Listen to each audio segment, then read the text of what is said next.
The Legend of Zelda is a legendary game series that has inspired many games we play today. And with the new game, Tears of the Kingdom, that released in 2023, many consider it to be the best Zelda game ever created. Yet, while it is a great game, there are some simple things that the devs could have done to make Tears of the Kingdom even better than it is. So, in today's video, we'll discuss Zelda Tears of the Kingdom wasted potential and why it could have been one of the best games in Zelda history.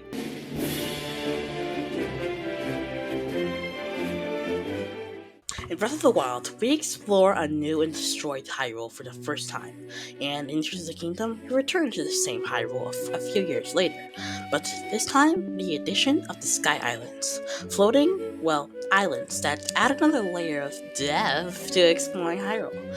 But there's one massive flaw to these Sky Islands: the amount and size of them.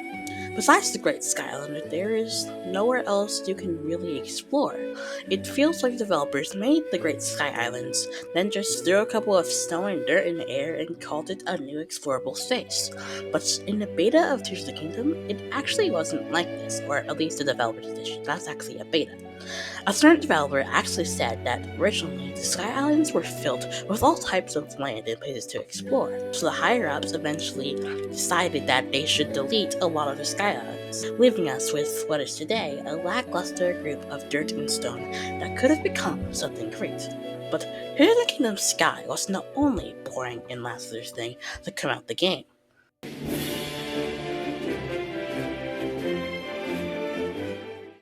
Deep below Hyrule's surface lies a new location called the Depths, a deep and dark place filled with the lost spirits of the dead. The Depths is possibly one of the most interesting places we have ever explored in the Zelda series. Before, its dark and creepy setting keeps you on your toes, not even to begin to speak about the gloom. But there is one massive problem with this location: how utterly boring it can get after exploring it for a couple of times. I mean, seeing the gloom hands chase me down as I frantically run to the nearest light route I was traveling to is something I will never forget. But eventually, everything just looks like you have seen it before, and that could have been what the devs wanted: an empty and creepy space. But I think it could have been cooler if there's a side adventure where we travel throughout the depths to uncover secrets of my technology. But that's just what I think.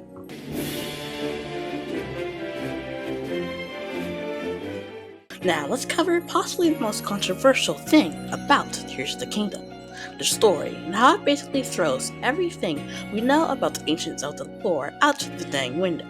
Now, if you played Tears of the Kingdom before, you know that we follow the story of the Zonai, an ancient species that was around when Hyrule was first founded.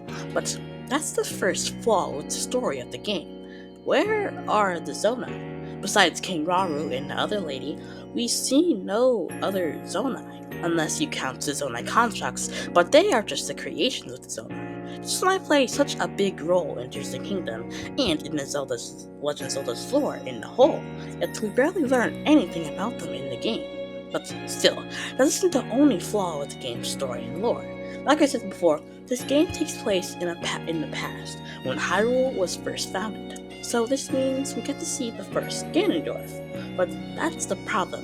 We have seen the first Ganondorf before with the Ocarina of Time, where he is the reincarnation of the Mize, the guy that started the whole cycle of the hero, princess, and demon thing. So that makes no sense at all. But let's say somehow this is the first Ganondorf. Well, where is the hero that is supposed to defeat this evil? Where is Link? Well, we don't really have an answer to that question, as it seems like developers didn't think about how this would affect the greater Zelda timeline. Tears of the Kingdom is a great game, yet there are simple fixes that could have been made to make the game so much better. When it comes to Sky Islands, devs could have made 4 larger islands where each species lives, and we could explore these islands in their own side adventures. For the devs, the developers could focus more on the technology the Zonai used and focus on us slowly uncovering the Zonai's history. And for the story as well, to be honest, it's an amazing story. If you say Breath of the Wild and Tears of the Kingdom are part of their very own timeline, but the fact is they aren't, and has many places from previous games that you can visit. that just proves that this game is supposed to be in the future of one of those three timelines. So, in conclusion, Tears of the Kingdom is a great stand-alone game with a couple of things that could be fixed. But once you look at the greater Zelda timeline, or rather timelines, it makes Tears of the Kingdom's story uncanon in a way, because it makes no sense. So, what I think developers should do is put the Wild and Tears game on their own timeline that's separate from the three other timelines, or they should at least separate Tears of the Kingdom. But that is Zelda Tears of the Kingdom wasted potential. Did you like this video? If you did, consider subscribing. I post videos about tons of games like Genshin Impact and now Zelda. And I just love this segment. So, subscribe. But anyway, I'll see you guys Starside.